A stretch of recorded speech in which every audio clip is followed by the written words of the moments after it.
Hello people, welcome to study with ease. Study with ease में आप सभी का स्वागत है। तो दोस्तों, आज हम पढ़ेंगे इसरो। दैट मीन्स इसरो के मिशन। तो हमको आज के टॉपिक पे ये पढ़ना है कि इसरो ने लास्ट 2 इयर्स में कितने मिशन लॉन्च किए और आगे आने वाले 2 इयर्स में कितने मिशन या कौन कौन से मिशन लॉन्च करेगा। ठीक है, तो सबसे पहले हम ये देख लेते हैं कि इसरो क्या है, इसकी स्थापना कब हुई थी और इसकी स्थापना किसने की थी और इसकी हेडक्वार्टर कहाँ है। तो भाई, आपका इसरो की जो स्थापना होती वो हुई थी 15 अगस्त 1969। कब हुई थी इसरो की स्थापना? 15 अगस्त 1969। किसने करी थी? तो ये करी थी आपके विक्रम साराभाई जी ने। किसने करी थी? विक्रम साराभाई जी ने। विक्रम साराभाई, ठीक है, विक्रम साराभाई जी ने की थी। और इसका जो हेडक्वार्टर है वो कहाँ पर है आपका? बेंगलोर कर्नाटक में। कहाँ पर है? बेंगलोर कर्नाटक में है। सही, बेंगलुरु कर्नाटक में। ठीक है, कर्नाटका। Okay fine. तो आपकी इसरो की स्थापना कब हुई थी? 15 अगस्त 1969। और किसने करी थी? विक्रम साराभाई जी ने। और इसका हेडक्वार्टर कहाँ पर है आपका? बेंगलोर कर्नाटक में। ठीक है। अच्छा, इसरो का जो आपका फुल फॉर्म है ये भी पूछ सकता है कभी कभी। तो इसका क्या है फुल फॉर्म है? Indian Space Research Organisations. ठीक है, sorry, organisation, not sations, organisation. Okay, चलिए आगे देखते हैं। अब इसके मिशन के बारे में पढ़ते हैं। तो ये हैं कुछ मिशन इसरो के 2020 से लेके 2022 तक। इसे कौन कौन से मिशन रहे हैं और कुछ इंपॉर्टेंट है उनके बारे में हम यहाँ पे आज पढ़ेंगे। ठीक है, तो सबसे पहला मिशन आता है कि कौन सा? DSEO mission. ये क्या है? इसको 29 जून 2022 को प्रक्षेपित किया गया था। किसके थ्रू? PSLV C-53 रॉकेट के थ्रू। ठीक है, तो ये क्या है? ये जो है आपका एक क्या कहते हैं, सैटेलाइट है। ठीक है, इसको आपका Satish Dhawan international, sorry, Satish Dhawan space centre से श्रीहरिकोटा से लॉन्च किया गया था। और इसको श्रीहरिकोटा के सेकेंड लॉन्च पैड से शाम को लॉन्च किया गया था। ठीक है, और ये PSLV का 55वां मिशन था। याद रखिएगा, PSLV का ये 55th मिशन था। ठीक है, PSLV का ये कौन सा मिशन था? ये PSLV का 55th मिशन था। ठीक है, अब आगे आते हैं नेक्स्ट, GSAT-24। तो व्हाट इज अ GSAT-24? तो GSAT-24 is a 24 KU band communication satellite. Okay, GSAT-24 is a 24 KU band communication satellite. तो ये आपका एक 24 KU बैंड सैटेलाइट मिशन है, कम्युनिकेशन सैटेलाइट मिशन है। तो आप अगर इसे पता इन शॉर्ट समझें तो आप लोगों के घर में जो DTH केबल लगी होती है, अगर आप लोगों को पता होगा, तो आप लोगों के घर में जैसे आपको कोई चैनल चलाना हो तो वो कैसे आता है? तो ये इन्हीं सैटेलाइट्स के थ्रू आता है। ठीक है, तो ये जो GSAT-24 था ये आपका 23 जून 2022 को एराइन 5 VA-257 के थ्रू लॉन्च किया गया था। ये रॉकेट का नाम है, याद रखना, एराइन 5 VA-257 रॉकेट से। ठीक है, अच्छा, ये कहाँ पे लॉन्च किया गया था? ये आपके ये इंडिया में लॉन्च किया गया था। किसके लिए? DTH एप्लीकेशन की ज़रूरतों को पूरा करने के लिए और भारत में जो इसकी नीड है उसको कंप्लीट करने के लिए। ठीक है, यानी कि कवरेज देने के लिए इसको लॉन्च किया गया था। ठीक है, अब आते हैं next, EOS-04। What is EOS-04? अगर आप इसके EOS का फुल फॉर्म देखें तो इसका मतलब फुल फॉर्म होता है अर्थ ऑब्जर्वेशन सैटेलाइट। ठीक है, तो आपको इसके नाम से ही पता चल रहा है ये क्या है, अर्थ को ऑब्जर्व करने वाला एक सैटेलाइट है। ठीक है, और याद देखिए, ये जो 04 लिखा है इसके नीचे देखेंगे आप EOS-03 लिखा है, सबसे लास्ट में देखेंगे EOS-01 लिखा है। तो ये नंबर के सैटेलाइट, दैट मीन सबसे पहले ये लॉन्च हुआ था 1, फिर 2 भी हुआ होगा, फिर ये 3 एंड देन ये 4। तो EAS-04 आपका कब लॉन्च हुआ है? 14 फरवरी 2022 को। और PSLV C-52, ये रॉकेट का नाम है, याद रखिएगा, PSLV C-52 के थ्रू ये लॉन्च किया गया था। ठीक है, अच्छा, एक बात याद रखने वाली और है, जो आपका EOS जो आपका 04 सैटेलाइट है, इसके साथ 2 और छोटे सैटेलाइट भी लॉन्च किए गए थे। कौन कौन से? तो पहला था आपका इंस्पायर। कौन सा था आपका? पहला था आपका इंस्पायर SAT-1। कौन सा था? Inspire SAT-1। तो आप इसको याद रखिएगा, इंस्पायर SAT-1। ओके, और आपका नेक्स्ट था आपका INS-2TD।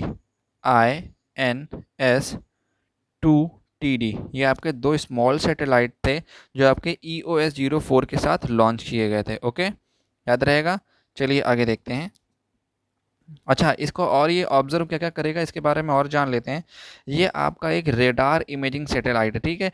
यानी कि आप रेडार के थ्रू ये इमेज, मतलब रेडार के थ्रू आपकी ये इमेज कैप्चर करता है। और ये कहाँ कहाँ की इमेज कैप्चर करेगा, जैसे मान लीजिए आपका कहीं बाढ़ आई हुई है, कहाँ की मिट्टी कैसी है, या कृषि या वानिकी या वृक्षारोपण से रिलेटेड जितनी भी पिक्चर्स होंगी, एक आराम से कैसा भी मौसम हो, कितना भी तूफ़ानी मौसम हो, उसमें ये क्लियर इमेज देता है, ठीक है।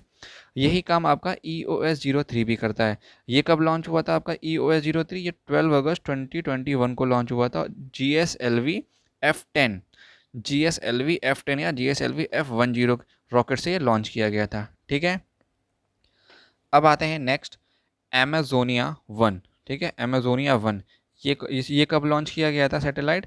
तो ये 28 फरवरी 2021 को लॉन्च किया गया था, और इसे PSLV C51 के रॉकेट से लॉन्च किया गया था, ठीक है। तो ये क्या है एमेजोनिया वन? तो इसके बारे में पढ़ते हैं। ये एक 637 kg का सैटेलाइट था, ठीक है, ठीक है। और इसको ब्राज़ील के national institute for space research के अर्थ ऑब्जर्वेशन सैटेलाइट है एक, ठीक है। याद रखना ये ब्राज़ील का है, ब्राज़ील के national institute for space research का अर्थ ऑब्जर्वेशन सैटेलाइट है, ये ब्राज़ील का है सैटेलाइट, याद रखिएगा। ये एमेजोनिया वन जो है आपका, ये ब्राज़ील का सैटेलाइट है। जो कहाँ, उसकी जो स्पेस एजेंसी क्या नाम है?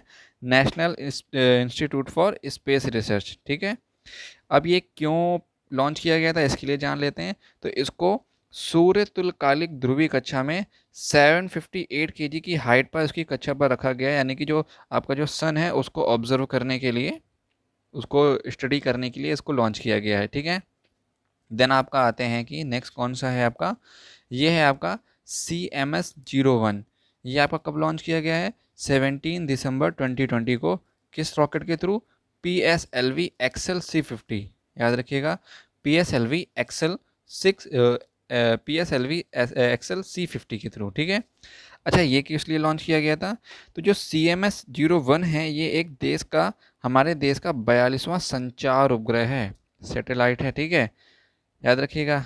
ओके, अब इसमें ये क्या काम करता है? तो ये जो सी बैंड में आपकी सेवाएं होती हैं, ये उन्हीं को और बेहतर बनाता है, और उनको और बेहतर बनाने के लिए इसको लॉन्च किया गया है, ठीक है। ये हमें जो आपके बैंड सेवाएं होती हैं, सी बैंड सेवाएं, उनको कंप्लीट करने के लिए और अच्छा बनाने के लिए इसको लॉन्च किया गया है CMS-01 को, ठीक है। कब लॉन्च किया गया है? 17 दिसंबर 2020। किस रॉकेट के थ्रू? PSLV XL C50। अच्छा, ये याद रखिएगा, ये जो रॉकेट्स नेम होते हैं, ज़्यादातर यही पूछा जाता है कि ये जो आपका रॉकेट है आपका, मतलब इट मीन्स ये जो सैटेलाइट है, ये किस रॉकेट से लॉन्च किया गया है, ठीक है। जैसे DSEO है आपका मिशन, ये किस सैटेलाइट, ये जो सैटेलाइट है किस रॉकेट से थ्रू लॉन्च की गई है। तो ये आपको ये जरूर याद होना चाहिए कि ये किन रॉकेट से लॉन्च किए गए हैं। जैसे GSAT आपका किससे? Ariane 5 VA257। EOS आपका PSLV 52 C52। EOS-03 ये GSLV F10 आपका, फिर EOS-01 ये PSLV C आपका 49, ठीक है, C49। एंड आपका CMS-01 ये आपका PSLV एक्सेल C50 के थ्रू लॉन्च हुआ था। फिर एमेजोनिया वन जो है, ये PSLV C51। आपका जो EOS है, ये आपका GSLV F10, ठीक है। इन सैटेलाइट्स के थ्रू, अगर आपके मन में क्वेश्चन और आ रहा होगा कि सर, ये जो ब्राज़ील का एमेजोनिया जो आपका उपग्रह है, यानी कि सैटेलाइट है, ये हमारे यहाँ से क्यों लॉन्च किया गया? तो देखिए, हर कंट्री के पास अपने खुद के लॉन्च पैड नहीं होते हैं, ठीक है। अब हमारा जो इंडिया है, ये अभी एक दो लॉन्च पैड और बना रहा है। ये आपके साउथ में ही बन रहे हैं, तमिलनाडु में, आई थिंक तमिलनाडु में, मुझे अभी उनका नाम नहीं याद आ रहा है। तो आपके तमिलनाडु में दो लॉन्च पैड और बनाए जा रहे हैं, भारत उनको बना रहा है, ठीक है। तो इससे क्या होता है आपको पता है, भारत काफ़ी सस्ते में, ठीक है, काफ़ी सस्ते में सैटेलाइट रॉकेट्स के थ्रू स्पेस में भेजता है। बाकी अदर जो कंट्रीज़ होती हैं, उनका खर्चा बहुत आता है, ठीक है। अब जैसे मान लीजिए अमेरिका है, अमेरिका अगर नासा में अपने किसी सैटेलाइट को किसी अदर कंट्री का सैटेलाइट अगर अपने रॉकेट से भेजता है, तो उसको लगभग लगभग 400 करोड़ रुपए लेता है एक आपका सैटेलाइट लॉन्च करने के लिए। और वहीं अगर इंडिया की बात करी जाए, इंडिया में वही काम 40 करोड़ में हो जाता है। तो समझ लीजिए, तो कोई भी देश होगा, अगर वो चाहेगा अपना सैटेलाइट लॉन्च कराना, तो सीधी सी बात है भाई, इंडिया आएगा, अमेरिका क्यों जाएगा। इसी वजह से देखते हुए इंडिया भी दो सैटेलाइट स्टेशन, यानी कि रॉकेट स्टेशन और बना रहा है, ठीक है। चलिए आगे बढ़ते हैं। ये तो होगा जो अभी हाल ही में इंपॉर्टेंट थे, जो लॉन्च हुए गए। अब आगे आने वाले समय में और कौन कौन से जो रॉकेट्स हैं या मिशन हैं या सैटेलाइट्स हैं उनको लॉन्च किया जाएगा, उनके बारे में देखते हैं। ठीक है, ये हैं इसरो के आगामी मिशन, यानी कि जो होने वाले हैं, कब कब होंगे, 23, 24, 24, ठीक है, और जो 2022 में एक हुआ होने वाला है। ठीक है, इसके बारे में देखते हैं। तो सबसे पहला है आपका चंद्रयान 3। तो आप अगर ध्यान से देखें, इसके नाम से ही पता चल रहा है चंद्रयान 3, यानी कि इसमें चंद्रमा से रिलेटेड स्टडी करने के लिए बात करी जा रही है।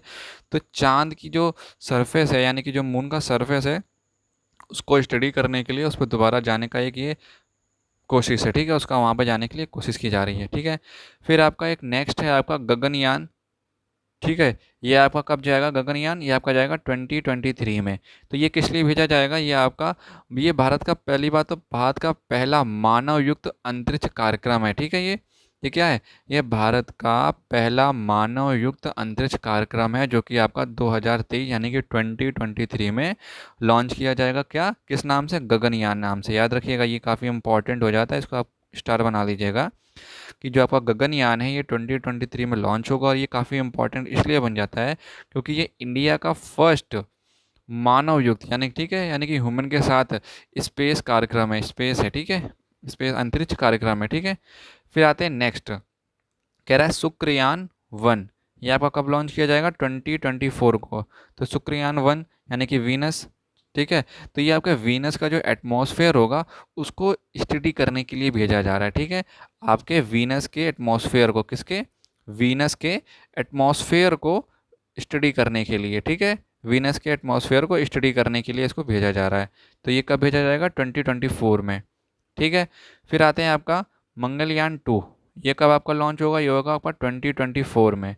तो इसको किस लिए भेजा जा रहा है, तो इसको भी मंगल ग्रह हेतु भारत का दूसरा इंटर प्लेनेटरी मिशन है। ठीक है, तो ये कौन सा, सेकंड मिशन है इंडिया का मंगलयान में। ठीक है, मंगल ग्रह के लिए मंगलयान 2, तभी देखिए मंगलयान पहले मंगलयान 1 में हो चुका है, ये मंगलयान 2 है। ठीक है, ये सेकंड आपका मिशन है इसके लिए, मंगल के लिए। ठीक है, अब आते हैं नेक्स्ट है आपका, आपका लिखा हुआ है आदित्य L1।